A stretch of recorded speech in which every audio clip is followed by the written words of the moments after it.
The thumping bass of early 2000s Eurodance music pulsed through the vibrantly lit club. The lights flashed vibrant colours that synced with every beat. Three friends, Anthony, Jess and Rebecca, had been out for hours, hopping from one bar to another before landing here at Fabio's. It was the final stop of their night out. While Anthony and Jess danced away the night, Rebecca had succumbed to exhaustion and the drinks. She laid sprawled out in a booth, her head resting on her arms, oblivious to the flashing lights and pounding music. Her friend stood close to keep an eye on her.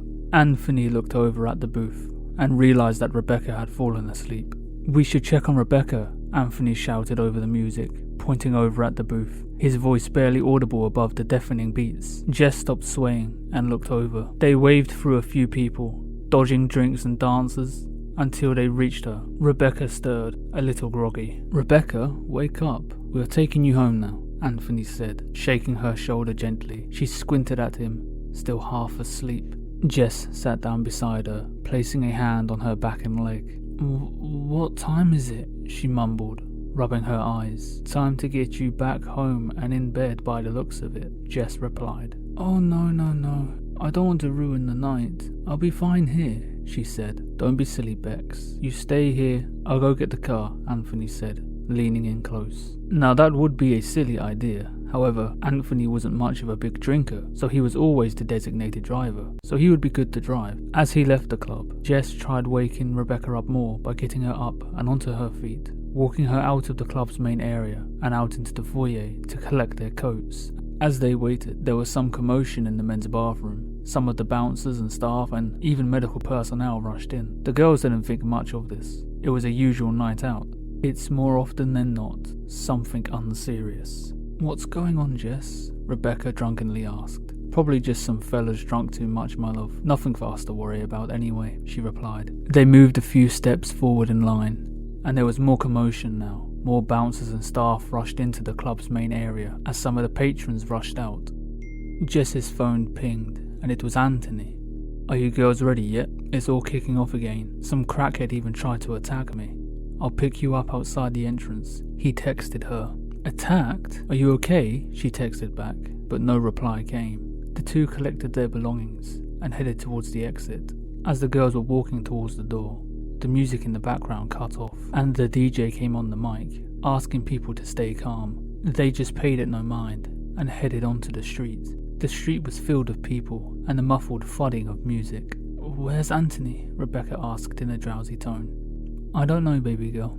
I'll call him," Jess replied, wondering the same thing. Before her phone even had the chance to dial, his black Mercedes pulled up in front of the club. Immediately he rushed out, looking a little rattled. "Come on, get her in." Anthony's tone was urgent, grabbing both of them and nudging them towards the car.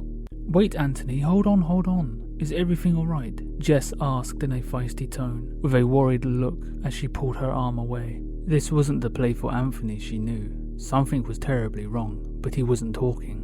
"I'll tell you later," he said in a serious tone that indicated that he was not playing around. The girls climbed into the back of the car as our man shut the door behind them.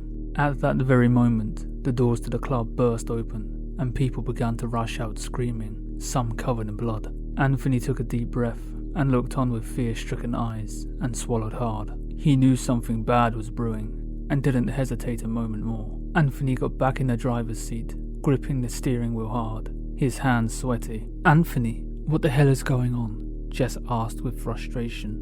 "Why are you acting so strangely? And what's this about someone attacking you?" He didn't say anything. He just sat there with both hands on the steering wheel. Frantic screaming began to emanate from all around, but it was different from the shouts and fighting of most weekends. These were the screams of terrified people who had seen something horrific. The police and specialized units poured up en masse, dressed head to toe in protective gear, and began to fan out to deal with the situation before they lost control. But it was already too late. A fight broke out beside Anthony's car.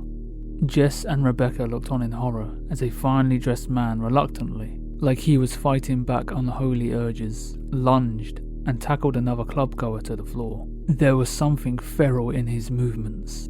The ungodly urge won the war raging within him, and he sunk his teeth deep into the other man, tearing into him and pulling off chunks of flesh. Others rushed over trying to stop it, trying to pull him off, but he just turned on them as well. Blood oozed from the wounds of the man reeling on the floor. The girls screamed as blood splattered on the outside of the window.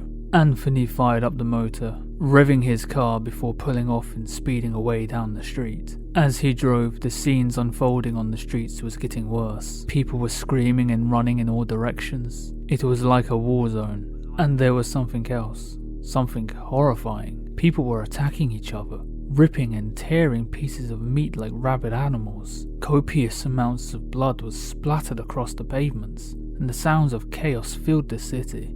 Helicopters flew overhead, cars speeding past, ambulances and police cars rushing off. Even military trucks could be seen moving in or out.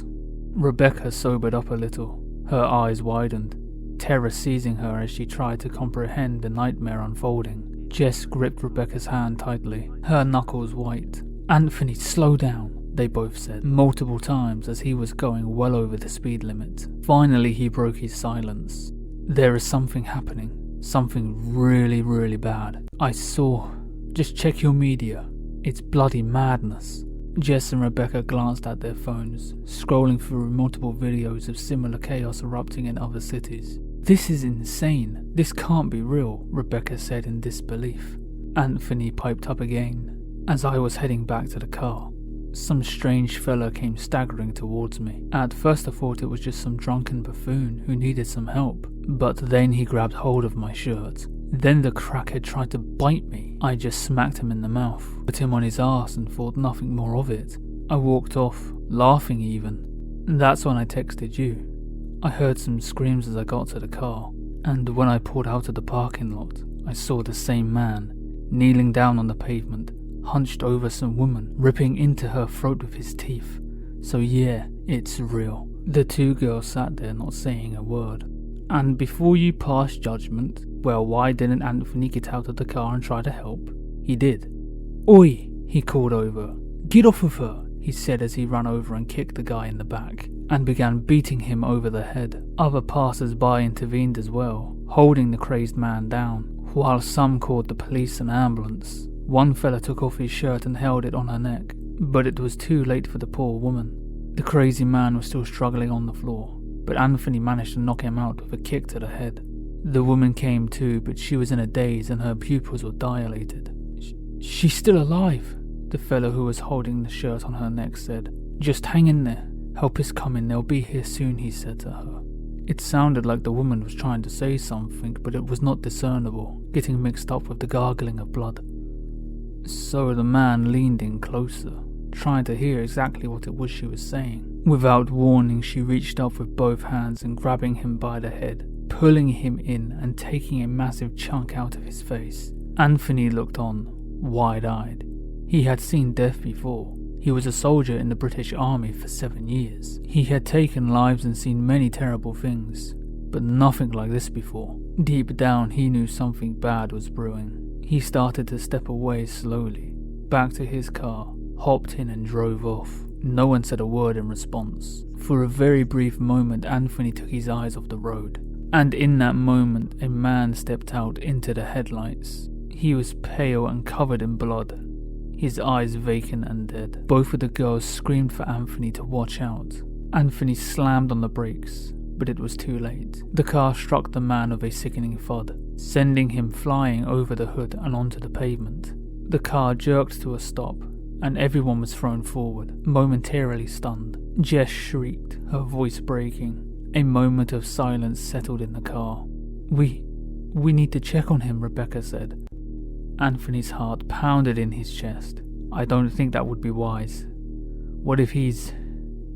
you know, and what if he's not?" she fired back. "We'd be murderers if we just leave him there." The man's body laid crumpled on the road, limbs twisted at unnatural angles. For a moment everything was still. Then, with slow jerky movements, the man began to stir, his head twisted, bones cracking, and his lifeless eyes locked onto the car. He crawled along the asphalt, dragging his body towards them, hands clawing at the ground with an eerie, inhuman determination. "He's moving and we have to help him," Rebecca said as she reached for the car door's handle. Seeing this, Anthony instantly clicked the button to lock all the car doors. "You are not going out there," she ranted and raved at him. Even Jess was at his throat over this dispute. Despite what they had seen on their phones, they were adamant on helping this man. You see, like with most people, their emotions took hold.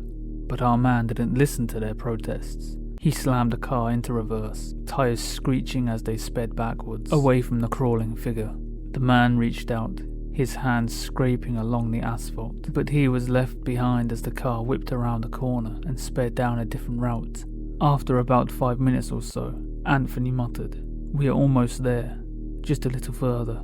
They pulled up to Anthony's apartment complex, a nice, fancy building. He pulled into the private underground parking lot, and without a word, they all rushed out of the car and made their way up via the lift. As Jess and Rebecca went into the bedroom and huddled together, tears streaming down their faces, Anthony walked over to the bar and grabbed his favourite whiskey and a glass before walking out onto the balcony and watched as the city descended into chaos. A few hours passed, and finally Jess joined Anthony out on the balcony. She walked over and sat down beside him. "If you came out here to call me a bad man, to judge my call over what happened, save it," Anthony said with a frustrated tone. "After I saw that man, I did what I needed to do to keep you two safe. I won't second guess my instincts. I don't know what's happening with people, but you've seen it." She took hold of his arm and caressed it softly, and rested her head on his shoulder. "You made the right decision," she said. Even while in the car, she knew deep down that he was right. But of course, Jess and Rebecca didn't have hindsight. Over the last few hours, they had been watching more videos online. Now they are immensely grateful that Anthony didn't allow them to get out. "It's all going to hell out there, and I'm scared, Anthony. I've seen armed police and soldiers shoot at people." Anthony put down his glass and wrapped his arm around Jess as she continued. "They are saying it might have something to do with the virus, but nothing official. On the news they are saying we should just stay in our homes and not venture out onto the streets." Anthony ran his free hand through his hair. "I'll call some of my boys, see if they know anything more." Jess leant forward and picked up Anthony's phone and passed it to him. He dialed his phone a few times, and after a few tries, one of his friends, who was still in the army, picked up. "Hey man," he said, "mate, am I glad to know you're alright. It's absolute bedlam out there." "Oh no, Sean, you wouldn't happen to know anything more about this, would you? Because they are not saying nothing on the news." "I can't say much." "Oh come on lad, don't give me that," Anthony said in reply. "I can't say much because I don't know, Anthony. I know it's something to do with the virus. Our commanding officer talked about it briefly, and he was only reciting what he was told, and that wasn't much either.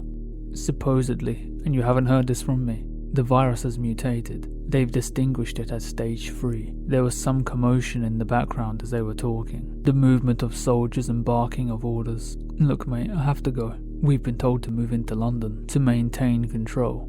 They've permitted the use of live fire on those showing signs of stage 3. If I was you lad, I would get out of the city now," he said with urgency. "Stay safe, Sean," Anthony replied before hanging up his phone. Anthony and Jess just stared at each other for a moment, before getting up and going back inside the flat. "Where is Rebecca?" he asked. "Sleeping," Jess replied. "Go wake her up. We have to pack. We have to leave." A few weeks passed, and that's all it took for the world to fall apart. The world as we know it ceased to be, apart from the infected wreaking havoc and the dead rising again. Bitter rivals used the ensuing chaos to unleash nuclear revenge upon their enemies. All across the globe it was the same. Order was completely lost as communication broke down. The army and the police put most of their focus on trying to combat the infected, but it didn't matter how many they put down. The numbers of infected continued to grow. The army set up safe zones, but over time, those safe zones got overrun. Not all of them, but most of them. It also didn't help that factions began to form within the militaries all over the world. These factions even began to squabble amongst themselves. Some high-ranking military and government officials made it to bunkers and safe zones, but most, even the vast majority of world leaders, didn't survive. There were still remnants of governments all over the world. However, just like within the militaries, new factions began to form. some of these military factions siding with these new governments, but most of these military factions were loyal to their Caesars. Many of them hated and even hunted the cowardly politicians, useless military officials, and business elite of the old world. In the first few weeks, somewhere in the range of 85 to 90% of the human population was gone. Our trio was among that 10 to 15% lucky enough to survive. Anthony's ex-military experience went a long way in keeping them all alive, and the girls really took to his instructions fast. One day, as they made their way through narrow country roads, Anthony kept glancing at the fuel gauge, watching it dip lower and lower. "We are not going to make it much further," he said, his voice tight with frustration. "Have you found anything yet, Rebecca?" he asked. "Yeah, I think so," she said. "Looks like there is a gas station not too far from where we are. It's about another 5 miles out." "Good, 'cause 5 miles is about all we have left in the tank," he replied with a chuckle. They made it. Barely. The car was pretty much running on fumes by the time they got there. It was a small, secluded station. The lights were off, and there were only a few cars in sight, and thankfully for our trio, no sign of life. Anthony pulled in and parked the car by a pump. He kept the engine running, just in case they needed to make a speedy getaway. Anthony turned to the girls. "Right, you two fill up the car and keep an eye out, whilst I go and check inside." Jess nodded. "Be careful, okay?" she said to him. They all stepped out, the cold night air hitting them like a slap. Jess grabbed the gas pump and started filling the tank. Rebecca kept an eye on the station and the surrounding area. As Anthony grew closer to the station, he pulled out his flashlight and shined it through the windows. He tapped on the outside of the windows with the wooden part of his brush hook. He waited, but nothing stirred up, so he pushed open the doors, the bells chiming faintly as he stepped inside. Inside the station was dark, but Anthony's flashlight was one of those fancy, powerful ones that could light up a whole entire room. "Hello?" he called out, his voice echoing in the empty space, but of course there came no answer.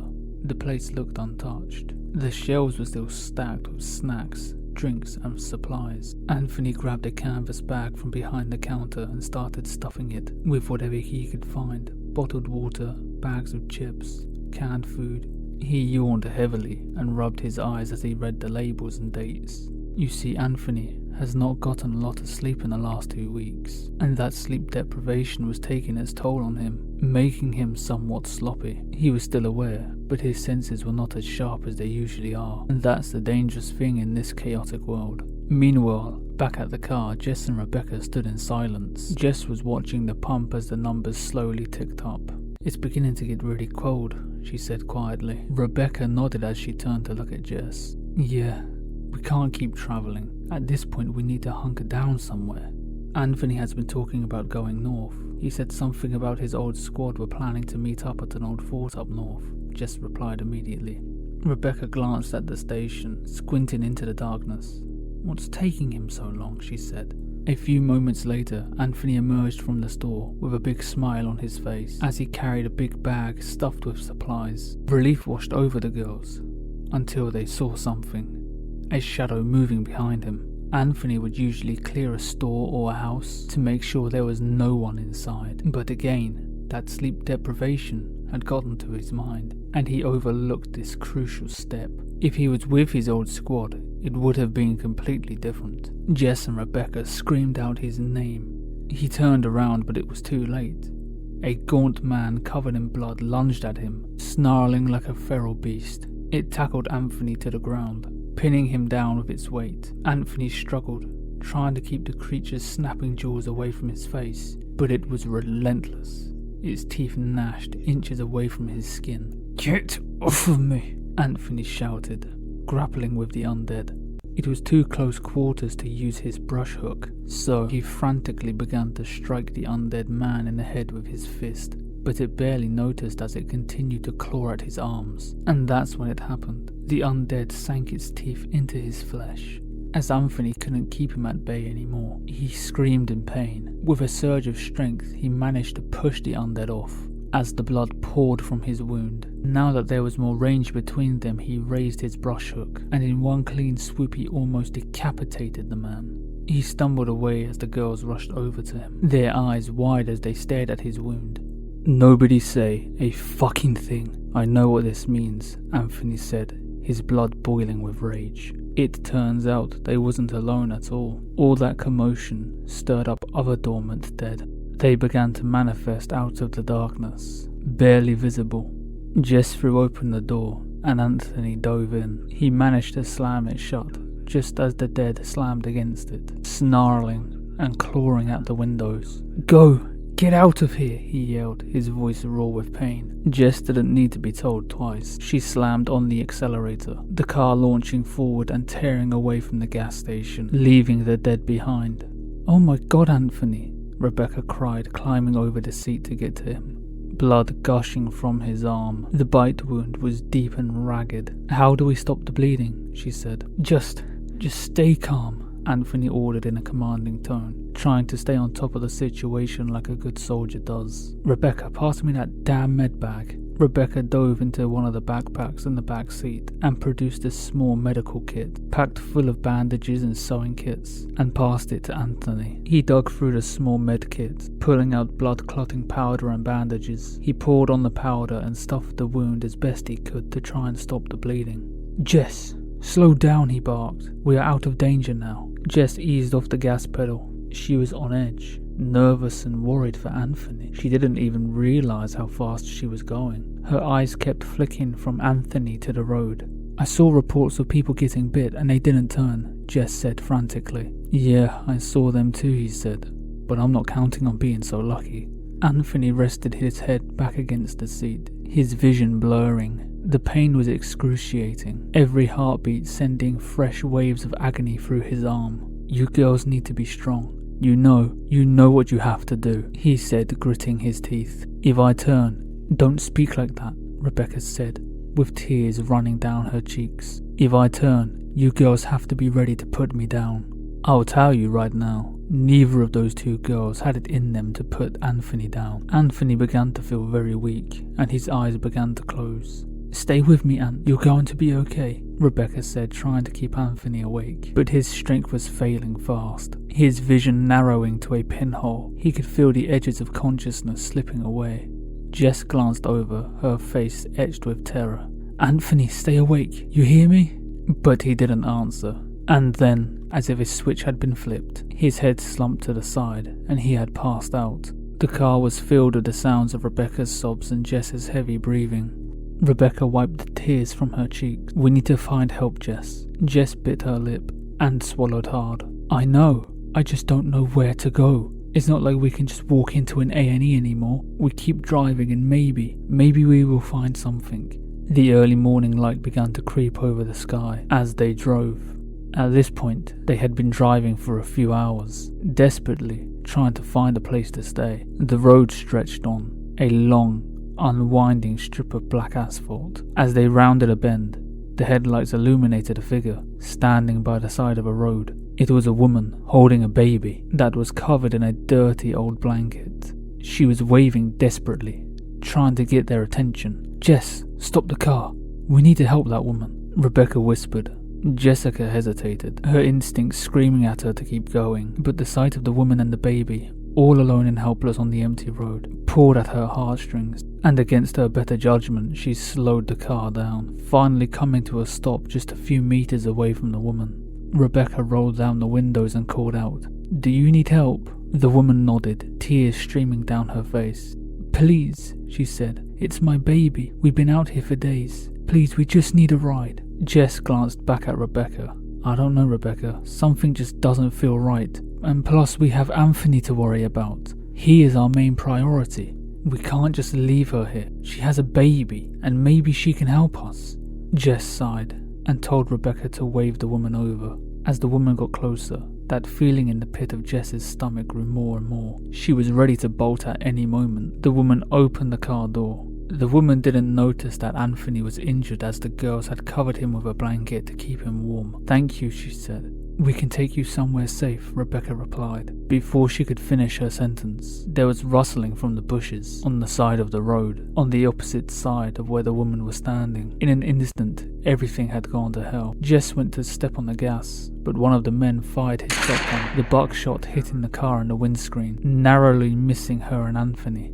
"Get out," one of the men shouted. His face was covered in grime, and his eyes were wild as he walked over to the driver's side door with his gun raised, throwing the door open and grabbing Jess by the arm, yanking her out of the car. Rebecca screamed as the second man pointed his gun at her, forcing her out as well. "Shut up and get on the ground. Hands above your head." "What's wrong with him?" a bald man with a straggly beard asked as he pointed his gun at Anthony. He's sick, please, don't hurt him." He raised an eyebrow after hearing this. "You mean he's been bitten?" he asked with an alarmed tone. No, he cut his arm badly. It's now infected," she lied, hoping the men would buy it. "He's not even conscious because of the infection. It has completely knocked him out." "Alright ladies, this ain't nothing personal. We are just trying to survive. Now keep your cool, don't make any sudden movements, and we will all leave here alive," the other man said in a thick Manc accent. He continued, "Connor, go check on that guy in the car. Make sure that their story checks out. We should bind their hands and feet," the woman said as she walked over, with a baby doll dangling from her right hand, her face now devoid of desperation that seemed so genuine just moments ago. It had all been a trap, a cruel, calculated ploy to catch anyone kind enough to stop off guard. "We could have if this dumbass didn't forget to bring the rope," the Mancunian said. "Oh, just fuck off, Ben," Connor fired back. An argument broke out between the two men that escalated quickly and became physical with pushing and shoving. The unnamed woman walked over to break them up. They were so caught up in the squabble that they didn't notice the sound of the passenger's side door opening.